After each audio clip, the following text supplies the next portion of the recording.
పెళ్లికి బంగారానికి విడదీయలేని అనుబంధం. నా పెళ్లి ఆభరణాల విషయంలో ఒక్కొక్కరిది ఒక్క చాయిస్. మా అందరి అభిరుచులకి ఏకైక ఎంపిక మానిపల్లి జ్యువెలర్స్.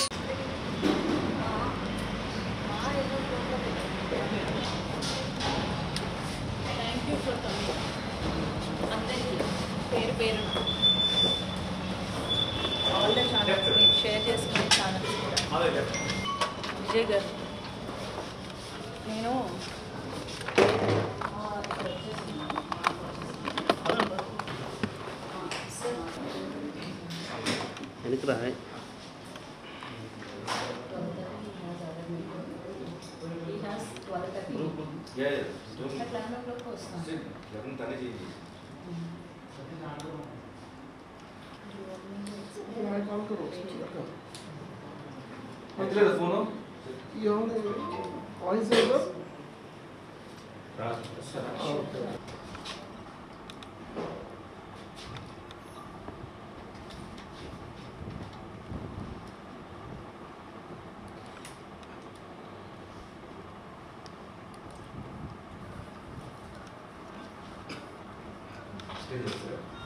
నైట్ ఈవెంట్కి ఉమెన్ కోసం ఒక సేఫ్టీ కాల్ ఇచ్చాను.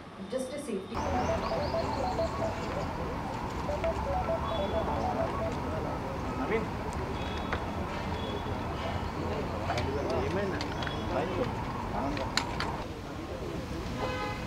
నమస్తే అండి. ముఖ్యంగా ఇక్కడికి విచ్చేసిన మీడియా మిత్రులందరికీ కూడా చాలా చాలా థ్యాంక్స్. నేను నిజంగా ఎక్స్పెక్ట్ చేయలేదు మీరు ఇంతమంది వస్తారు అని. నేను ఏం మాట్లాడాలని ప్రిపేర్ అవ్వలేదు, కానీ there is a pain in my heart. So almost ఇప్పటికి ఒక 14 రోజులు అవుతుంది ఇన్సిడెంట్ జరిగి. కానీ నేను హ్యూమన్ రైట్ కమిషన్కి అలాగే ఉమెన్ కమిషన్కి కంప్లైంట్ చేసి కేస్ నెంబర్ వచ్చే వరకు వెయిట్ చేయడం జరిగింది. At the same time Sankranti holidays కూడా రావటం వల్ల దీనికి కొంచెం టైం తీసుకోవాల్సి వచ్చింది నేను. అండ్ నాకు కూడా నా మానసికంగా నేను చాలా పెయిన్, డిప్రెషన్ నా ఫేస్లో కూడా తెలుస్తుంది. ఐమ్ నాట్ వెల్ అసలు. ఇప్పటికీ నాకు సమయం దొరికింది. At the same time cinema వాళ్ళంటే ఒక రకంగా, అంటే నేను ఆ పదం ఇప్పుడు నేను మీ ముందు యూజ్ చేయలేను, కానీ జేసీ ప్రభాకర్ రెడ్డి ఒక సీనియర్ పాలిటీషియన్. ఆయన ప్రస్తుతం అలయన్స్ ప్రభుత్వంలో ఉన్నారు. గతంలో మాజీ ఎమ్మెల్యేగా కూడా చేశారు. ప్రస్తుతానికి వాళ్ళ కొడుకు తాడిపత్రి ఎమ్మెల్యేగా చేస్తున్నారు. Municipal chairman commission of Tadipatri కూడా ఉన్నారు. సో వారు నా మీద అనవసరమైన వ్యాఖ్యలు చేశారు. మహిళల సంరక్షణ కోసం నేను మాట్లాడడం మాత్రమే జరిగింది తప్ప నేను ఎవ్వరి పేర్లు కూడా మెన్షన్ చేయలేదు. ఎప్పట్లాగే సోషల్ అవేర్నెస్ కోసం నేను వీడియోస్ చేస్తూ ఉంటా. సినిమా ఇండస్ట్రీలో చాలామంది అమ్మాయిలకు జరుగుతున్న అన్యాయాల మీద నేను ఎన్నోసార్లు మాట్లాడాను కూడా, కానీ సినిమా ఇండస్ట్రీ ఎప్పుడు కూడా నేను మాట్లాడింది కండెమ్ చేయలేదు. అండ్ శివబాలాజీ గారికి, మాదల్ రవి గారికి కాల్ చేయడం జరిగింది.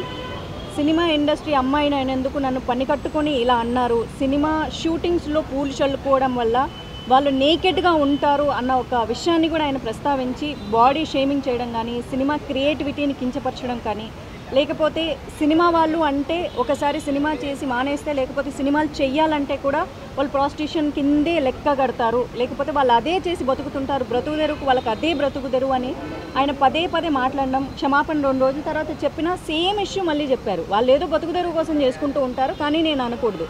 సో సినిమా వాళ్ళంటే ఇంకా బతకడానికి ఇంకా వేరే పనేం లేదు. నా పార్టీకి నేను సినిమా ఇండస్ట్రీలో ఈ మధ్యకాలంలో సినిమాలు చేయట్లేదు. నేను బెంగళూరులో జాబ్ చేసుకుంటూ అక్కడ బ్రతుకుతూ ఉంటే నన్ను పుల్ చేసి ఇలాంటి మాటలు మాట్లాడడం నాకు చాలా చాలా బాధ కలిగించింది. శివ గారికి ఎప్పుడైతే నేను కాల్ చేశానో ఇలా నాకు మన సినిమా ఇండస్ట్రీ నుంచి కండెమ్ చేయాలని అడిగితే చాలా వెంటనే స్పందించారండి. 15 సంవత్సరాలుగా శివబాలాజీ గారు కానీ, మాదల్ రవి గారు నాకు మంచి సన్నిహితులు. బట్ ఇక్కడికి వచ్చేసరికి స్నేహితులు అన్నది ఇంపార్టెంట్ కాదు, ఎందుకంటే మాకు కొన్ని బైలాస్ ఉంటాయి. దాని ప్రకారం మాత్రమే వాళ్ళు ఏదైనా యాక్షన్ తీసుకోగలరు. పర్సనల్ ఇష్యూస్ అన్నది ఇక్కడ తీసుకోరు. ఇది సినిమా ఇండస్ట్రీకి సంబంధించింది. నేను ఇక్కడ సినిమాలు చేశాను కాబట్టి దానికి ఏం కావాలని మొత్తం ఆయన స్టోరీ విన్న తర్వాత హీ సెడ్ ఓకే, ఇది తప్పకుండా నేను రిసీవ్ చేసుకుంటానని చెప్పారు. థ్యాంక్ యూ శివ గారు, థ్యాంక్ యూ సో మచ్. అలాగే మంచు విష్ణు గారితో కూడా మాట్లాడడం జరిగింది. హీ సెడ్ ఓకే అని చెప్పారంట. వెంటనే రెస్పాండ్ అయ్యారు, వితిన్ సెకండ్స్లో రెస్పాండ్ అయ్యారు. చాలా చాలా థ్యాంక్స్. ఎందుకంటే నేను ఈ విషయంలో నిజంగా థ్యాంక్ యూ చెప్పుకోవాలి. రవి గారు థ్యాంక్ యూ అండి. బికాజ్ నేను చాలాసార్లు సినిమా ఇండస్ట్రీ మీద ఎన్నో విషయాల మీద నేను చాలా హార్ష్గా మాట్లాడడం కూడా జరిగింది. కాకపోతే ఇండస్ట్రీ ఒక్కటే అనుకుంది, మాధవి ఎప్పుడు మాట్లాడినా కఠినంగా మాట్లాడుతుందేమో కానీ బట్ రైట్ టాపిక్ మాట్లాడుతుంది మా అమ్మాయి అనుకున్నారు. అందుకే ఈరోజు మా అసోసియేషన్ కూడా స్పందించింది. నేను నిజంగా మనస్ఫూర్తిగా థ్యాంక్ యూ చెప్తున్నాను. ఎందుకంటే మాధవీలత అనే అమ్మాయి ప్రజలకు తెలిసింది సినిమా ఇండస్ట్రీ ద్వారానే. ఆ రెస్పెక్ట్ నాకు ఎప్పుడు ఉంటుంది. ఈ రోజుకి నేను ఈవెంట్లు చేయగలుగుతున్నా, డిజిటల్ యాడ్స్ చేయగలుగుతున్నా, కేవలం సినిమా ఇండస్ట్రీ వల్లే. నాకు మనీ వస్తుంది, నేను బతుకుతున్నాను. దో జాబ్ ఉన్నా ఇది కూడా నాకు బ్రతుకు తెరువుకు నాకు చాలా అవసరం అవుతుంది. ఇలాంటి రంగంలో నేనున్నందుకు ఎప్పుడు నేను ప్రౌడ్ ఫీల్ అవుతాను. రంగులేసుకునే వాళ్ళని అవమానిస్తున్నా సరే, మేము ఇంకా వేరే రంగాల్లోకి వెళ్ళి పాలిటిక్స్లోకి వెళ్ళాను. పాలిటిక్స్లోకి వెళ్ళింది సినిమా రంగం ఇచ్చిన గుర్తింపు నాకు ఇంకా ఎక్కువ గుర్తింపు తీసుకొచ్చింది. ఈరోజు ఇంతమంది మీడియా మిత్రులు వచ్చినా, లేకపోతే అలాంటి సీనియర్ పొలిటీషియన్స్ కామెంట్ చేస్తున్నారన్నా, నాకంటూ ఒక గుర్తింపు ఉండడం వల్లే. కానీ పదే పదే ఇంతకుముందు, ఇప్పుడు, రేపు పొద్దున కూడా స్మృతి ఇరానీ గారు కూడా అన్నారు, మేము సినిమా వాళ్ళం అయినందువల్లే మా విధానాల గురించి ఖండించాలే తప్ప మా పాత్రలో, లేకపోతే మేము సినిమా యాక్టర్లను మమ్మల్ని పదే పదే క్యారెక్టర్ అసాసినేట్ చేయడము అన్నది కరెక్ట్ కాదు అని. సో ఇంతకంటే నేను ఏం మాట్లాడలేకపోతున్నాను. Because still there is a pain. నేను ఎమోషన్ అవుతూనే ఉన్నాను. ఏడ్చి పెడితే నేను చాలా వీకర్ అనుకున్నా. I'm not weaker, I'm a fighter. నేను ఫైట్ చేస్తాను. మొదటగా నన్ను సినిమా అమ్మాయిగా నన్ను ఖండించారు, బూతులు మాట్లాడారు కాబట్టి నేను ఫస్ట్ నా మొదటి అడుగు ఏం చేస్తాను అన్నది ఖచ్చితంగా నేను మీడియాకి ఇన్ఫామ్ చేస్తాను. I fight for justice. నాకు ఇలాంటి మాటలు నన్నే కాదు, ఫర్దర్గా ఏ అమ్మాయిని కూడా సినిమా ఇండస్ట్రీలో బయటికి వెళ్ళి పని చేసుకోవడానికి మాకంటూ గౌరవం కావాలన్నదే నా ముఖ్య ఉద్దేశం. అంతకంటే ఇంకేమీ లేదు. మాధవీలత గారు ఇప్పుడు ఈ సిచ్యువేషన్లో ఏం ఫేస్ చేస్తున్నారో వెరీ సారీ ఫర్ దట్. ఎందుకంటే ఒక మారల్ సపోర్ట్గా చెప్పగలుగుతాను తప్ప తన ఫీలింగ్స్ని అంటే ఎలా సాటిస్ఫై చేయాలో అర్థం కావట్లేదు. But what ever she's facing and what ever she's said, ఇప్పుడు మీ అందరి ముందు చెప్పింది. తను ఆల్మోస్ట్ 2 డేస్గా నాకు చెప్తూనే ఉన్నారు. అండ్ ఎంత పెయిన్ ఉంది అనేది, ఉండండి చేతిలో ఎంత పెయిన్ అనేది, యాజ్ మనందరికీ సిస్టర్స్ ఉన్నారు, మదర్స్ ఉన్నారు, 100% మదర్స్ ఉండాలి. వీ నో ఒక లేడీ ఇంట్లో ఎలా ఫీల్ అవుతే ఎలా ఉంటుంది పెయిన్ అనేది. సో ద సేమ్ థింగ్ నేను మాధవీలత చెప్పినప్పుడు అదే ఫీల్ అయ్యాను నేను. అండ్ ఇట్స్ ఇస్ అన్ఫార్చునేట్, ఇలా పెద్దోళ్ళు ఎంతో ఎక్స్పీరియన్స్ ఉండేవాళ్ళు ఇలాంటి మాటలు మాట్లాడటం అసలు ఏమీ తెలియకుండా. బేసిక్గా వచ్చేసి మీరు ఒక పోస్టర్ చూసి మాట్లాడుతున్నారు, బట్ ఆ పోస్టర్ అనేది దాని వెనక క్రియేటివిటీ ఉందండి. అది అలా ఉండదు జనరల్గా. మేబీ అది మీకు ఐడియా లేకుండా మనం చెప్పేస్తున్నారేమో. It's all creativity. ఇప్పుడు ఏదైనా ఒక పోస్టర్లో కానీ, లేకపోతే ఒక ఫేస్ ఇంట్లో స్కార్స్ కానీ, అది నిజంగా ఉండవు. అవన్నీ మేడప్ అవి. సో ఫస్ట్ బేసిక్గా నేను ఎక్కువ డీటెయిలింగ్ వెళ్ళట్లేదు, ఎందుకంటే నిజంగా కొన్ని మనం మాట్లాడి కూడా చాలామంది పిల్లలు కూడా చూస్తుంటారు ఛానల్స్ని. సో నేను కొంచెం లిమిటెడ్గా మాట్లాడుతున్నాను. అండ్ నాకు ఎప్పుడు అనిపిస్తుంది ప్రతి ఒక్కసారి పొలిటీషియన్స్ డిఫరెంట్ పార్టీస్ ఉన్నాయి, మీరు ఒకరు వచ్చేసి అట్ లాస్ట్ మీరు జనాల కోసమే మాట్లాడతారంటారు, కానీ ఎక్కువగా వెళ్ళిపోయి పర్సనల్ లైఫ్కి వచ్చేస్తున్నారు. అదేంటో తెలియట్లేదు. అది ఒక నాకు తెలిసి 12 yearsగా స్టార్ట్ అయింది. అది ఎక్కువ పర్సనల్ అటాక్స్కి వెళ్ళిపోతున్నారు. అండ్ సినిమా ఇండస్ట్రీకి మీదకి వచ్చేస్తున్నారు. బేసిక్గా నేను ఒకటి ఎప్పుడు ఏమనిపిస్తుంది అంటే, మా ఆర్టిస్టుల గురించి మాట్లాడేటప్పుడు, అంటే మా ఆర్టిస్టు పాలిటిక్స్ ఫీల్డ్ ఎంటర్ అయినప్పుడు వాళ్ళ గురించి మాట్లాడేటప్పుడు ఎంతోమంది ఆర్టిస్టు పొలిటీషియన్స్ అయ్యారు. బట్ ఒక పొలిటీషియను నోన్ ఆర్టిస్ట్గా అవ్వాల. సో మా ఇండస్ట్రీ ఇంకా టఫ్ మీ పాలిటీషియన్స్కి ఇక్కడ, ఎందుకంటే ఒకరికొకరు తిట్టేస్తే పాలిటిక్స్ అయిపోతుంది. అది దట్స్ పాలిటిక్స్ ఈ రోజుల్లో. నిజంగా జరుగుతుందా, వర్క్ జరుగుతుందా, లేకపోతే వచ్చేసి మా జనాలకి మనుషులు జరుగుతుందని పక్కన పెట్టేస్తే ఒకరు తిట్టుకోవటం మాత్రం ఎక్కువ అయిపోతుంది ఆన్ కెమెరా. సో బేసిక్గా మాకు కెమెరా ముందు నటించడం వచ్చు, బట్ జనరల్గా వచ్చేసి బయట కూడా నటించడం అనేది మీ దగ్గర నుంచి నేర్చుకోవాలి మేము. సో ప్లీజ్ మా జోలికి రావద్దు, మిమ్మల్ని రిక్వెస్ట్ చేసుకున్నాను అంతే. మీకు పార్టీ రకంగా లేకపోతే పాలిటిక్స్ రకంగా మీరు ఏమైనా మాట్లాడుకోండి, కానీ ఇండస్ట్రీని లాగొద్దు. దీంట్లో ఇండస్ట్రీ అమ్మాయిల్ని ప్లీజ్ లాగొద్దు. బికాస్ బతుకుతారో ఏమో అంటున్నారు, కానీ వాళ్ళు నిజంగా వచ్చేసి ఎంతో పెయిన్ఫుల్గా ఇండస్ట్రీలో లోపల వచ్చి ఆ తెర మీద వాళ్ళ ఫేస్ రావాలంటే దాని మీద ఎంతో కష్టం ఉంటుంది, డెడికేషన్ ఉంటుంది. అంత ఈజీ కాదు. సేమ్ మొగాలు కూడా అంతే. It's not only the passion, this lot of time, lot of ఏం చెప్పాలి, అంటే మీకు టెక్నికల్గా చెప్పాలంటే ఆడిషన్స్ అని అంటారు అండి. ఆడిషన్స్ ఎన్నో పొద్దు నుంచి నైట్ దాకా వచ్చేసి ప్రతి ఆఫీస్కి వెళ్తేనే ఆ గుర్తింపు ఎవరో ఒకరు గుర్తిస్తారు. So it's not that easy. So please మీ అందరికి రిక్వెస్టే, ప్రతి ఒక్కరికి, నేను ఇండివిజువల్గా చెప్పట్లే, ప్రతి ఒక్కరికి రిక్వెస్ట్ చేస్తున్నాను, ఇండస్ట్రీ జోలికి రావద్దు please. Thank you so much. Sorry, the main ఇదేంటంటే ఇప్పుడు మాధవీలత గారు కొంచెం కంప్లైంట్ లెటర్ ఇచ్చారు. మా ప్రొసీజర్ ఏంటంటే ఇప్పుడు మేము ఈసీ మీటింగ్ కండక్ట్ చేసుకోవాలి. సో ఈసీ మీటింగ్ ఇది ఎమర్జెన్సీ కాబట్టి మేము ఒక ఈసీ మీటింగ్ కండక్ట్ చేసుకొని విష్ణు గారు మేము కమిటీ మెంబర్స్ అందరూ కూర్చొని మాట్లాడుకొని దీన్ని మాకు ఈవెన్ ఈ కమిటీ ఉంది, మాకు వచ్చేసి డిసిప్లినరీ కమిటీ ఉంది. డిసిప్లినరీ కమిటీ వాళ్ళ ఒపీనియన్ కూడా తీసుకొని మేము ముందుకు వస్తాం. Thank you. అందరికీ నమస్కారం.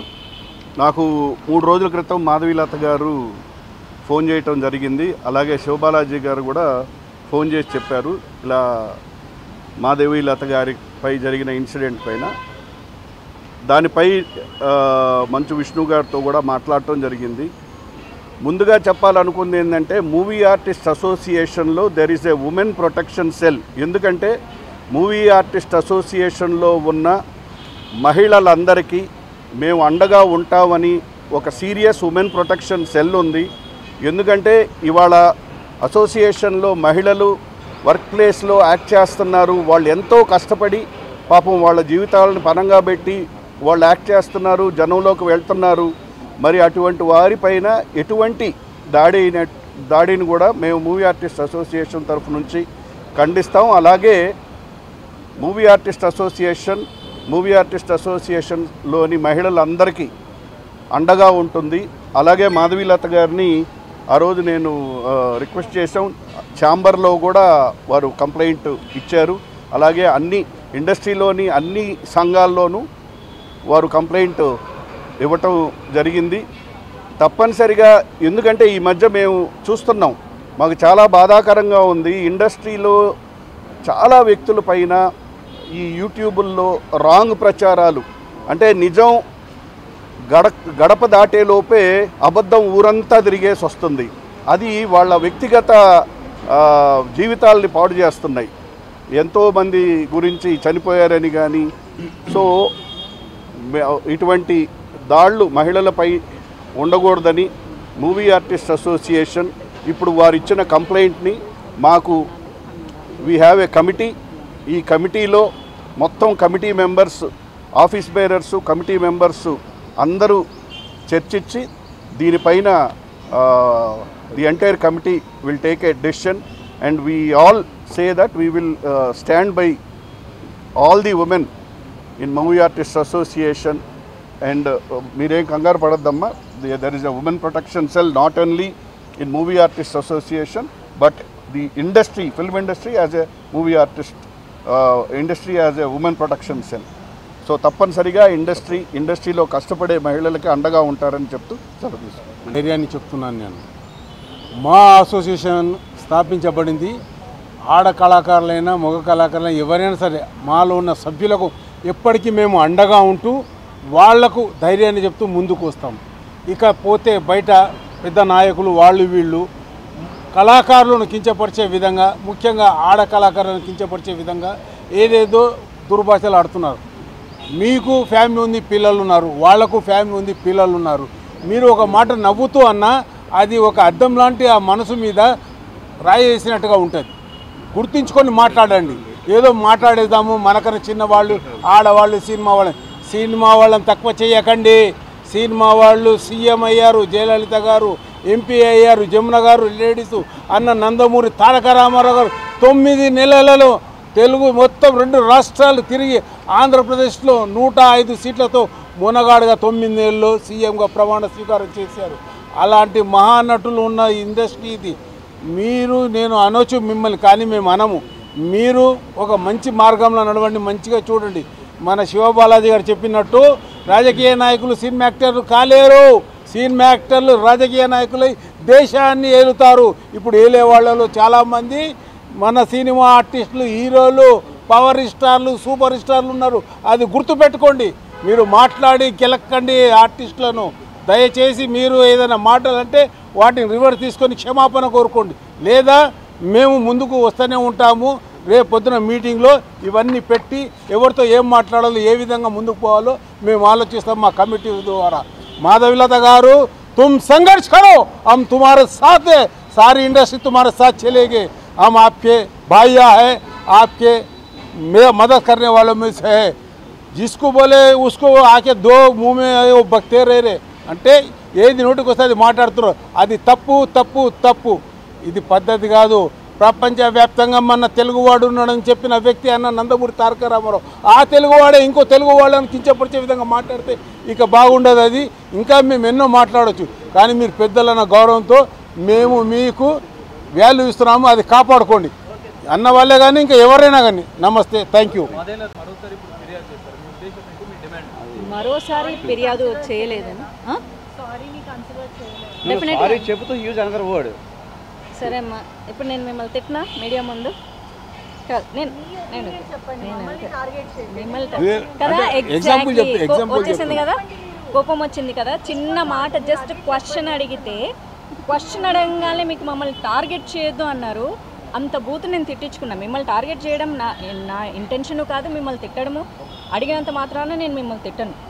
జస్ట్ అడిగినందుకు మీకు కోపం వచ్చింది. జస్ట్ మీరు క్వశ్చన్కి నేను క్వశ్చన్ వేసాను అంతే. వెంటనే మీకు రియాక్షన్ వచ్చింది కదా. నేను ఎగ్జాంపుల్ చూపిస్తానమ్మా డెఫినెట్గా. ఎందుకంటే ఆయన క్షమాపణ ఎలా చెప్పారంటే ఎగ్జాక్ట్గా మీరు మళ్ళీ వీడియో చూడండి. నేను తప్పు చేయలేదు, నేను తప్పు మాట్లాడలేదు, కానీ తప్పు చేశాను అంటున్నారు కాబట్టి మై అపాలజీస్ టు హర్. పాపం ఆ పిల్లని అనాల్సిన పని ఏంటి? అంత పాపం నేనేం కాదు. అయ్యో పాపం అనేంత స్థితిలో కూడా నేను లేను. At the same time he used one more, వాళ్ళు ఏదో బతుకుదెరువు కోసం చేసుకుంటూ ఉంటారు, అయినా నేను అనకూడదు. సో బతుకుదెరువు కోసం నేనైతే జాబ్ చేసుకుంటున్నాను, మీ జాబ్ మీరు చేసుకుంటున్నారు. బట్ ఆయన పాయింట్ ఆఫ్ వ్యూలో బతుకుదెరువు కోసం ఇంకొకటి చేసుకుంటున్నారు. ఓకే, దాన్ని కూడా మాట్లాడతా. యాజ్ పర్ ఇండియన్ కాన్స్టిట్యూషన్ విమెన్కి ఏమిచ్చింది? ఆమెను ప్రాస్టిట్యూట్ అని కూడా అనకూడదు. She is having her own dignity and her own character, her own thought process. ఆమెను కూడా మీరు కించపరచకూడదు. మహిళ ఎవరైనా మహిళే. మీ జీవితాల్లోకి వచ్చి నాశనం చేయనంత వరకు ఆమె డిగ్నిటీకి మీరు రెస్పెక్ట్ ఇచ్చి తీరాలి. కాబట్టి ఆయన అపాలజీస్ని నేను యాక్సెప్ట్ చేయట్లేదని నా సోషల్ మీడియా ద్వారా నేను తెలిపాను. Because I'm deeply hurt.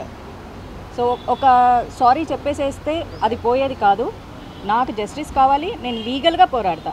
అందుకే నా మొదటి అడుగు విత్ యాక్షన్ పరంగా మా ఛాంబర్ నుంచి మొదలుపెట్టి. ఎందుకంటే నేను సినిమా అమ్మాయినని నన్ను తిట్టారు కాబట్టి. అంతేకాదు, సారీ చెబుతూ కూడా he mention that word. That's very very wrong. అది ఒక పెద్ద మనిషి అయ్యండి.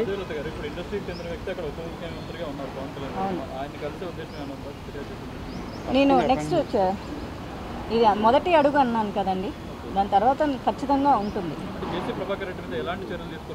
చర్యలు లీగల్గా తీసుకోవాలండి. నేనేం చర్యలు తీసుకోను. లీగల్గా నేను ఖచ్చితంగా ప్రొసీడ్ అవుతా. మొట్టమొదటిగా నేను మీడియాకి ఇన్ఫామ్ చేస్తాను. అందుకే మొదటగా నేను ఇప్పుడు చెప్తున్నాను, మహిళా కమిషన్కి నేను మొట్టమొదటిగా కంప్లైంట్ ఇవ్వడం జరిగింది. తర్వాత హ్యూమన్ రైట్స్ కమిషన్ కూడా, because I'm hurt and I'm threatened. So వాళ్ళిద్దరికి ఇచ్చా. కేస్ నెంబర్స్ కూడా ఫైల్ అయ్యాయి, నా దగ్గర ఉన్నాయి, మీకు ఇస్తాను. దెన్ విత్ యాక్షన్స్ పరంగా నేను మా అసోసియేషన్కి రావడం జరిగింది. మా అసోసియేషన్ని బ్లేమ్ చేయలేదండి. తను ఇలా కంప్లైంట్ ఇచ్చాము, వై నాట్ యాక్షన్ అనేసి ఏదో పెడుతున్నారు వాళ్ళు. దాంట్లో క్లారిటీ లేదు. మీరు వచ్చి మా దగ్గర క్లియర్గా కూర్చొని మాట్లాడితే తప్ప నాకు ఆ ఇష్యూ గురించి ఏంటి తెలీదు. లేదు, అది మేము సీరియస్గా తీసుకోవట్లేదు.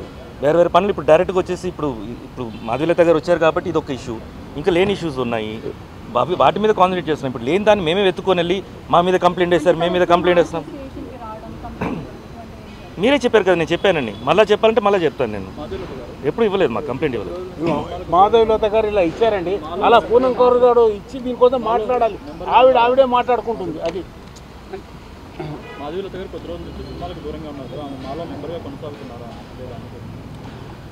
తను ఇప్పుడు అడ్రస్ చేసింది వచ్చేసి as an industry women. So దానికి మేము సపోర్ట్, అందుకనే మేము వచ్చేసి ఈసీ మీటింగ్ పెట్టి మాట్లాడాలనుకుంటున్నాము. So that is going to be our next action.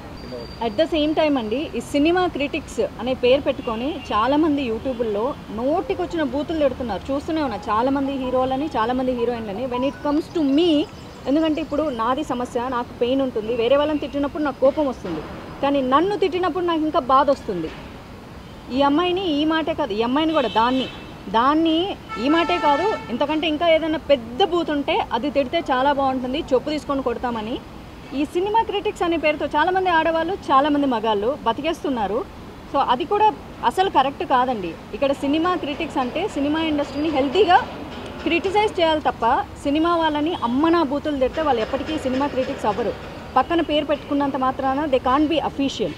So ఇదొకటి నేను చెప్పాలనుకుంటున్నా. సో వాళ్ళ మీద కూడా లీగల్ యాక్షన్స్ తీసుకోవాలని అనిపించినా తీసుకొని వాళ్ళని హీరోలని హీరోయిన్లని చేయదలుచుకోవట్లేదు కాబట్టి ప్రస్తుతానికి వదిలేస్తున్నా. బట్ రేపొద్దున నా గురించి ఇంకొక మాట మాట్లాడితే కనుక డెఫినెట్గా చాలా పెద్ద సీరియస్ యాక్షన్ లీగల్గా తీసుకుంటానని చెప్తున్నాను.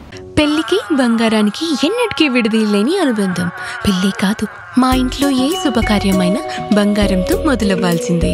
అయితే నా పెళ్లి ఆభరణాల విషయంలో ఒక్కొక్కరిది ఒక్క చాయిస్. నాకు యాంటిక్ జ్యువెలరీ అంటే చాలా ఇష్టం. చెల్లికి డైమండ్ జ్యువెలరీ నచ్చుతుంది.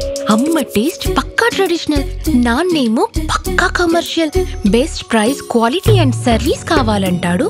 ఇక నానమ్మ అయితే తన పాత బంగారానికి 100% బైబ్యాక్ కావాలంటుంది. అయినా నో టెన్షన్. మా అందరి అభిరుచులకి ఏకైక ఎంపిక మానేపల్లి జ్యువెలర్స్. తరతరాలుగా తరగని స్వర్ణ బంధాలు మన మానేపల్లి జ్యువెలర్స్.